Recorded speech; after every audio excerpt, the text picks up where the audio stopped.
आज के इस वीडियो में हम लोग करने वाले हैं 12th क्लास जियोग्राफी का मैप वर्क जो कि 2024 के एग्ज़ाम्स के लिए होने वाला है। तो इस वीडियो के अंदर मैंने वही मैप कवर किए हैं जो आपके एग्ज़ाम में आएंगे, इससे बाहर कुछ भी नहीं आएगा, तो आपको और कोई वीडियो देखने की ज़रूरत नहीं है। तो सबसे पहले हम यहाँ पे वर्ल्ड मैप कवर करने वाले हैं और ये है वर्ल्ड मैप का सिलेबस जो कि CBSE की वेबसाइट पे अपलोड किया गया है। तो हम लोग इसी सिलेबस के अकॉर्डिंग मैप को फिल करने वाले हैं, इससे बाहर कुछ भी नहीं आएगा एग्ज़ाम के अंदर। तो इस वीडियो को कंसंट्रेशन के साथ देखना। तो सबसे पहले मैप आता है हमारा सबसिस्टेंस गैदरिंग के एरियाज़ का, यानी कि किस किस जगह पूरे वर्ल्ड के अंदर सबसिस्टेंस गैदरिंग होती है वो हम देखने वाले हैं। तो सबसे पहले हम देखते हैं नॉर्थ अमेरिका कॉन्टिनेंट के अंदर। तो ये जो आपको दिख रहा है ऊपर वाला सर्कल किया हुआ वो नॉर्थ अमेरिका कॉन्टिनेंट है और इसके अंदर जहाँ पे सबसिस्टेंस गैदरिंग होती है वो एरिया रेड मार्क किया हुआ है जिसका नाम है नॉर्दर्न कनाडा। और वहीं पर साउथ अमेरिका के अंदर जो रेड कलर आपको दिख रहा है किया हुआ वहाँ पे होती है जिसका नाम है अमेज़न बेसिन। और नेक्स्ट अगर हम अफ्रीका की बात करें तो अफ्रीका के अंदर जो आपको रेड एरिया मार्क किया हुआ दिख रहा है वहाँ पे होती है जिसका नाम है ज़ारे बेसिन। आपको ये एरियाज़ एग्ज़ाम के अंदर मार्क किए हुए आएंगे, आपको जस्ट इनके नाम लिखने हैं। तो नेक्स्ट हमारा कॉन्टिनेंट है अफ्रीका। तो अफ्रीका के अंदर जो रेड कलर मार्क किया हुआ दिख रहा है वो है ज़ारे बेसिन। तो यहाँ पे होती है सबसिस्टेंस गैदरिंग। नेक्स्ट हमारा मिक्स्ड एरिया आता है यूरोप और एशिया को, जिसको मिला करके बोलते हैं यूरेशिया, जो कि रशिया और कुछ यूरोप की कंट्रीज़ का पार्ट कवर करता है जिसको बोलते हैं नदर्न यूरेशिया। नेक्स्ट हमारा एशिया के अंदर आता है साउथ ईस्ट एशिया। और नेक्स्ट एरिया है जहाँ पे सबसिस्टेंस गैदरिंग होती है वो है इंडोनेशिया। तो ये थे एरिया सबसिस्टेंस गैदरिंग के। तो नेक्स्ट मैप हम करने वाले हैं एरियाज़ ऑफ नोमैडिक हर्डिंग के। नोमैडिक हर्डिंग आपको पता ही होगी कि जहाँ पे लोग जाते हैं अपने पशुओं को लेकर के एक जगह से दूसरी जगह पर अपना गुजारा करने के लिए। तो मेनली हमें ये दो ही कॉन्टिनेंट में देखने को मिलती है, एक है अफ्रीका और दूसरा है एशिया। तो अफ्रीका के अंदर सबसे पहले हमारा अफ्रीका के वेस्ट के अंदर है साउथ वेस्ट अफ्रीका। नेक्स्ट है हमारे पास एक आइलैंड जिसका नाम है मेडागास्कर, आप यहाँ पे देख सकते हो। और उसके बाद में नॉर्थ अफ्रीका जहाँ पे नोमैडिक हर्डिंग होती है। अगर एशिया की बात करें तो एशिया में होती है पेनिनसुलर प्लेट्यू के ऊपर, जो कि आपको यहाँ पे लाइन से मार्क किया हुआ दिखाई दे रहा होगा। नेक्स्ट आता है हमारा मंगोलिया और सेंट्रल चाइना जहाँ पे नोमैडिक हर्डिंग होती है। और उसके ऊपर है बिल्कुल रशिया के अंदर टुंड्रा रीजन ऑफ यूरेशिया, जो यूरोप और एशिया का पार्ट मिला करके है। तो ये थे एरियाज नोमैडिक हर्डिंग के।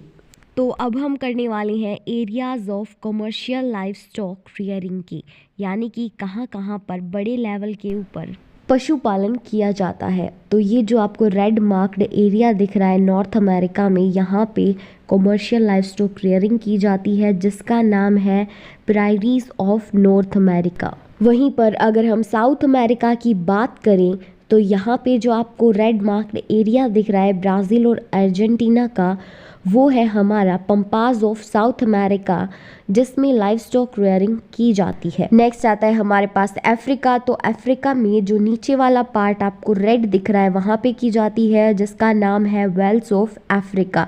अब आ जाती हैं ऑस्ट्रेलिया में। तो ऑस्ट्रेलिया में जो आपको रेड मार्क्ड एरिया दिख रहा है वहाँ पे कमर्शियल लाइफ स्टॉक रेयरिंग की जाती है जिसका नाम है डार्विन ऑफ ऑस्ट्रेलिया।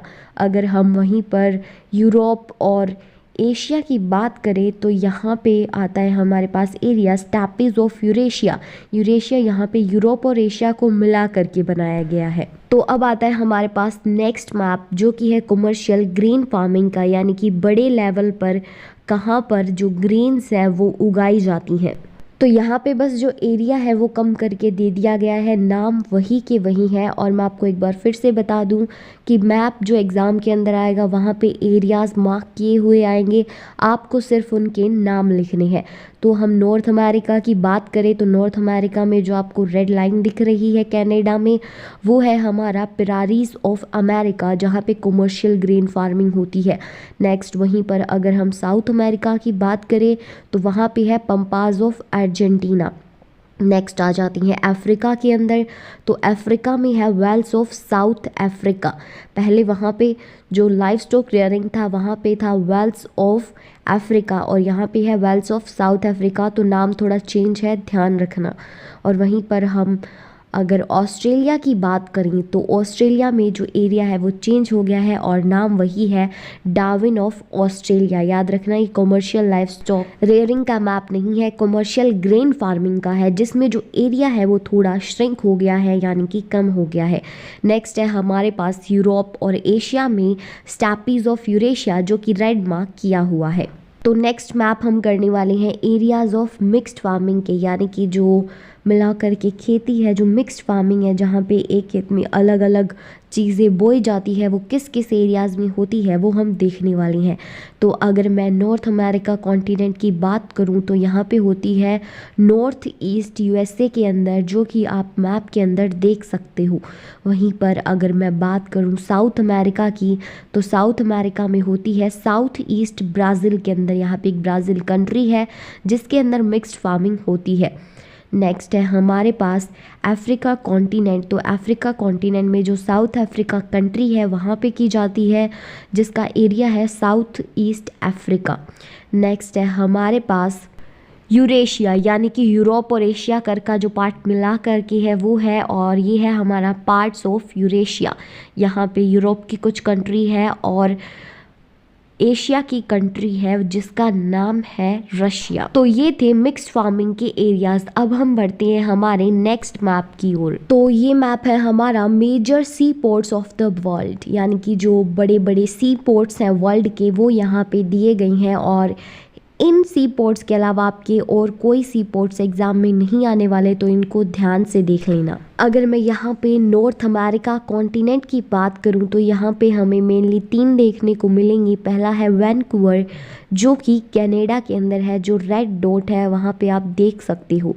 नेक्स्ट हमारा यूएसए के अंदर आता है, जो कि है सैन फ्रांसिस्को, और हमारे यूएसए के ईस्ट में आता है न्यू ऑरलीन्स। अगर मैं वहीं पर साउथ अमेरिका की बात करूं तो वहाँ पर भी हमें 3 सी पोर्ट्स देखने को मिलेंगी। एक है साउथ अमेरिका की ऊपर वाली साइड, जो कि है कोलन। याद रखना ये जिन कंट्रीज़ के अंदर मार्क किए गए हैं वहीं पर आपको मार्क करनी है, और हो सकता है कि आपको सी पोर्ट्स भी मार्क किए हुए मिलें। तो वहीं पर अगर हम साउथ अमेरिका की वेस्ट में बात करें तो वहाँ पे आता है हमारे पास वेलपराइसो, और वहीं पर हम साउथ अमेरिका की ईस्ट की बात करें तो वहाँ पे आता है रियो दी जनेरियो, जो कि ब्राज़ील के अंदर है।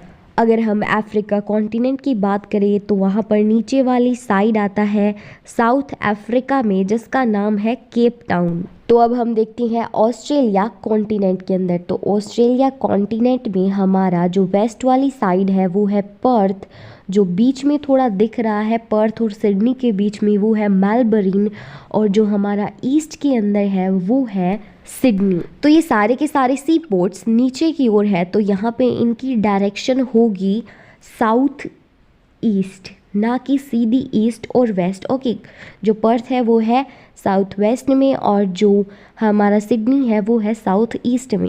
एक चीज़ ध्यान रखना, ये जितने भी सी पोर्ट्स है वो आपको हर एक देश के कोनों पे मिलेंगे जहाँ पे क्या है समुद्र लगता है। ठीक है, ऐसे याद ना रहे तो देख लेना कि जहाँ पे समुद्र लगता है वहीं पर मार्क करना है। कहीं भी आप किसी भी कंट्री के बीच में सी पोर्ट को मार्क नहीं करोगी। तो अब हम आ जाते हैं यूरोप कॉन्टिनेंट के अंदर। तो यूरोप कॉन्टिनेंट में ऊपर वाली साइड आपको दिख रहा होगा वो है नॉर्थ केप, नॉर्थ केप के थोड़ा साइड में, और नीचे है हैम्बर्ग, और हैम्बर्ग के साइड में है लंदन। और नेक्स्ट हमारा पोर्ट है सुएज, जो कि अफ्रीका के अंदर ही है, और उसके बाद में आता है एडन, जो कि सुएज के नीचे है। नेक्स्ट हमारा पोर्ट है कराची, जो कि है पाकिस्तान के अंदर, और उसके बाद में आता है कोलकाता, जो कि है इंडिया में। अब चाइना के देखते हैं, तो चाइना में जो ऊपर वाली साइड है वो है शंघाई, और नीचे वाली साइड है वो है हांगकांग। अब हम देखते हैं जापान में। तो जापान में है यहाँ पे योकोहामा, जो कि नीचे वाली साइड है जापान की। तो नेक्स्ट मैप आता है हमारा major airports of the world. पहले थे सी पोर्ट्स, अब हैं एयरपोर्ट्स। तो अगर हम नॉर्थ अमेरिका कॉन्टिनेंट की बात करें तो वहाँ पे हमें अगेन तीन ही एयरपोर्ट्स देखने को मिलती हैं जो कि मेजर हैं। पहला आता है हमारे पास शिकागो जो कि यूएसए के अंदर है ऊपर वाली साइड। उसके बाद में आता है हमारे पास सैन फ्रांसिस्को जो कि है यूएसए के नीचे वाली साइड। अब आता है हमारे पास नॉर्थ अमेरिका के साइड में जो कि नीचे वाली साइड है वो है मैक्सिको सिटी। अब आ जाती हैं हम साउथ अफ्रीका कॉन्टिनेंट के अंदर।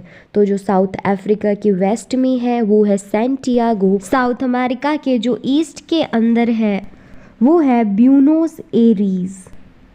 तो नेक्स्ट हम देखते हैं अफ्रीका के अंदर। तो अफ्रीका में जो साउथ अफ्रीका कंट्री है नीचे की ओर उसमें है जोहानिसबर्ग जो कि आप यहाँ पे डॉट देख सकते हो जो जोहानिसबर्ग पे लगी हुई है। साउथ अफ्रीका के जो बीच में है साइड में वो है नायरोबी। तो अब हम देखते हैं ऑस्ट्रेलिया कॉन्टिनेंट में। तो ऑस्ट्रेलिया कॉन्टिनेंट में ऊपर वाली साइड है डार्विन और वहीं पर न्यूयॉर्क जो ऑस्ट्रेलिया का ही पार्ट है उसके बीच में है वेलिंगटन। तो अब हम आ जाते हैं यूरोप कॉन्टिनेंट में। तो यूरोप कॉन्टिनेंट के अंदर यहाँ पे हमें जो जर्मनी है वहाँ पे देखने को मिलता है बर्लिन और बर्लिन के थोड़ा साइड में है लंदन और बर्लिन के नीचे है यहाँ पे रोम जो कि इटली में है।